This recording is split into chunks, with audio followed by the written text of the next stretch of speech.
दोस्तों, stories with साधना में आपका बहुत बहुत स्वागत है। मैं सुना रही हूँ आपको कलेक्टर साहिबा उपन्यास, जिसके 6 भाग पूरे हो चुके हैं और ये 7वां भाग आज हम शुरू करने जा रहे हैं। इसका नाम है धौलपुर हाउस से बुलावा। दोस्तों, आपको ये कलेक्टर साहिबा सीरीज कैसी लग रही है, प्लीज़ कमेंट करके ज़रूर बताएं, और अच्छा लग रहा है तो चैनल को सब्सक्राइब करें और लाइक करें। तो शुरू करते हैं। दिन था गुरुवार का, तारीख 20 दिसंबर 2018। यह एंजल और मेरे लिए बड़ा दिन था, क्योंकि हमने एक साथ सिविल सेवा मुख्य परीक्षा पास की थी।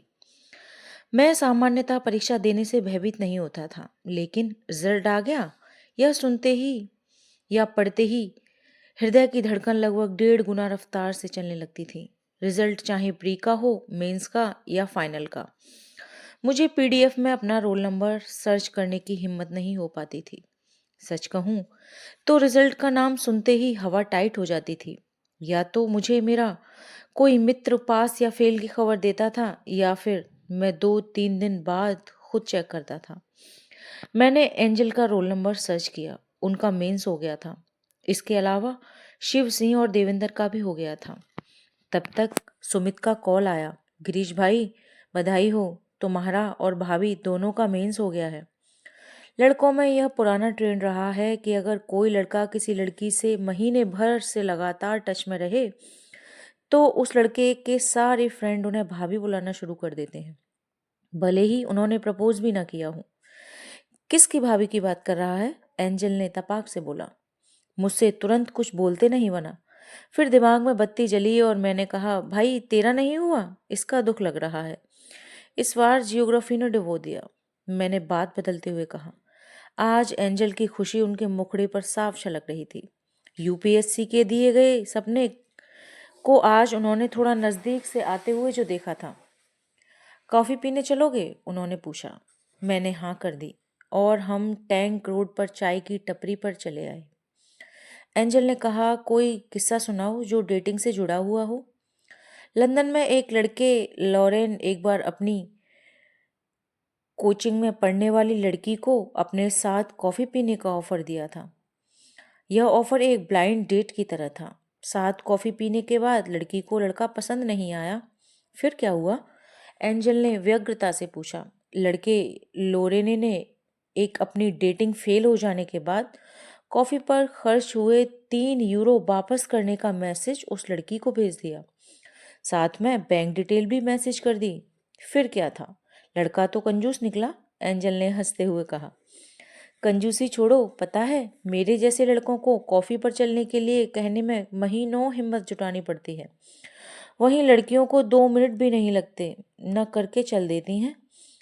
लड़कों को रिजेक्शन इतनी आसानी से बर्दाश्त नहीं होता। कॉफ़ी की चुस्की लेते हुए कुछ सेकंड के लिए मैं उन्हें टकटकी लगाए हुए देखता रहा। मुझे लगा मानो एंजल का गोरा एवं खूबसूरत मुखड़ा, प्यारी सी आंखें और गुलाब की पंखुड़ियों जैसे होठ जैसे कुछ कहने को आतुर हों।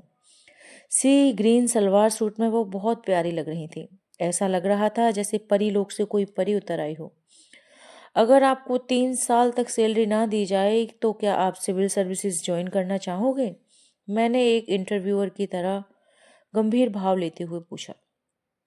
हाँ, मुझे अभी पैसों की ज़रूरत नहीं है तो मैं ज्वाइन करूँगी, एंजल ने जवाब दिया। तो मैं आईएएस में सिलेक्शन के बाद 3 साल तक की सैलरी मेरे अकाउंट में ट्रांसफ़र करवाते रहना, मैंने मजाकिया अंदाज में बोला। एंजल, सिविल सर्विसेज में इंटरव्यू कॉल होना बड़ी बात है। इस अवसर को सफलता में तब्दील करना बेहद ज़रूरी है। हाँ, अवसर बार बार नहीं मिला करते। यह बड़ा अवसर है, जी जान से तैयारी करेंगे, उन्होंने कहा। जीवन में किसी भी इंसान को बार बार अवसर नहीं मिलता। कई बार तो अवसर ऐसा आता है जो हम पहचान नहीं पाते। इसीलिए जब भी कोई काम मिले उसे तुरंत और पूरे मनोयोग से करना चाहिए। पता नहीं उसे दोबारा करने का अवसर मिले ना मिले। कोई प्रतियोगी परीक्षा की तैयारी हो, इंटरव्यू के लिए इंटरव्यू की तैयारी हो या कोई अन्य कार्य, जब भी ये मिले इन्हें कर लेना चाहिए। इनके लिए घड़ी, अवसर, शुभ अशुभ की प्रतीक्षा नहीं करनी चाहिए। एक यूनानी नाटककार सकोफ्लीज कहते हैं कि अवसर उसकी मदद कभी नहीं करता जो अपनी मदद नहीं करते। सचमुच मैं किसी काम को करने का संकल्प कर लेना ही अवसर को पकड़ लेना है, और अनेक महापुरुषों की सफलता का रहस्य यही मंत्र रहा है। अमेरिका के पूर्व राष्ट्रपति फ्रैंकलिन डी रूजवेल्ट के बारे में कहा जाता है कि वह एक बार जो संकल्प कर लेते थे उसको पूरा करके ही दम लेते थे। संकल्प और अवसर का यह साथ बड़ा महत्व का होता है। जो मनुष्य अवसर का सदुपयोग करता है वह सदा आगे बढ़ता है। वास्तव में किसी मनुष्य के जीवन में सफलता का रहस्य उसका प्रत्येक अवसर के लिए सैनिक की भांति तैयार रहना है। सही वक्त और सही अवसर पर काम करने से ही व्यक्ति को कामयाबी मिलती है।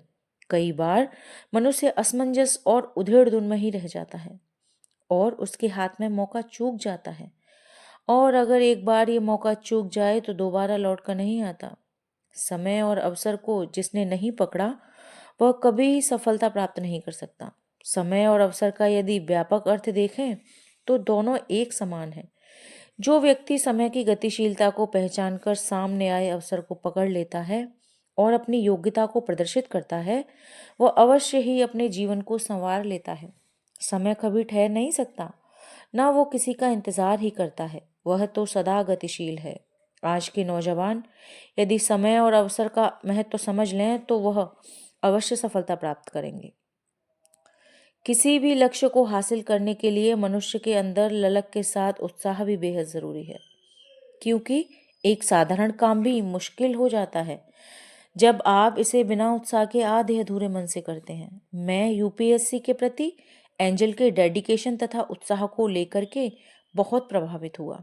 मेरा ऐसा मानना है कि सफलता के मार्ग पर व्यक्ति की गाड़ी तभी चलती है जब तक उसमें लगन एवं उत्साह का ईंधन होता है। उत्साही मनुष्य के लिए संसार की कोई भी वस्तु दुर्लभ नहीं है। किसी व्यक्ति के मन में काम करने के लिए जितना उत्साह होगा वो अपने लक्ष्य को पाने में उसी अनुपात में सफल होगा।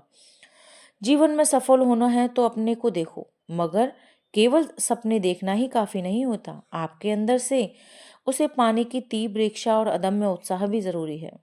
उत्साह मन में सकारात्मक ऊर्जा पैदा करता है। यह ऊर्जा कुछ कर गुजरने के लिए होती है, जो आपको साधारण से अलग असाधारण की श्रेणी में खड़ा करती है। इससे एक सकारात्मक दृष्टिकोण का विकास होता है, जो प्रत्येक नकारात्मक चीज को सकारात्मक नजरिए में तब्दील कर देता है। उत्साह किसी भी व्यक्ति की कमियों को दूर करने, उसकी असफलताओं को खत्म करने और उसकी क्षमता से अधिक परिणाम देने में मददगार होता है। एक तरह से वह आपके कार्य के दौरान एक उत्प्रेरक की भूमिका अदा करता है, आपके कार्य को गति देता है। लगन और उत्साह का लाभ समय प्रबंधन में भी मिलता है। उत्साह पूर्णतः अमूर्त और अदृश्य होता है, परंतु आप हर दिन इसके परिणाम देखते हैं। मन, मस्तिष्क एवं शरीर को स्वस्थ बनाए रखने के लिए भी उत्साह जरूरी है। उत्साह है तो जीवन है, उत्साह नहीं तो जीवन निरर्थक सा है। किसी चीज में विश्वास और उसके लिए उत्साह ही है जो जीवन को जीने योग्य बनाता है। अगर आपने उत्साह एवं लगन से किसी लक्ष्य को पाने के लिए दिन रात मेहनत की लेकिन असफल हो गए तो क्या हुआ?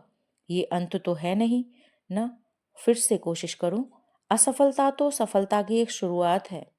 इसमें हतोत्साहित नहीं होना चाहिए, बल्कि पूरे जोश के साथ फिर से प्रयास करना चाहिए। इतिहास का हर महान और महत्वपूर्ण कार्य उत्साह द्वारा ही सफल हुआ है।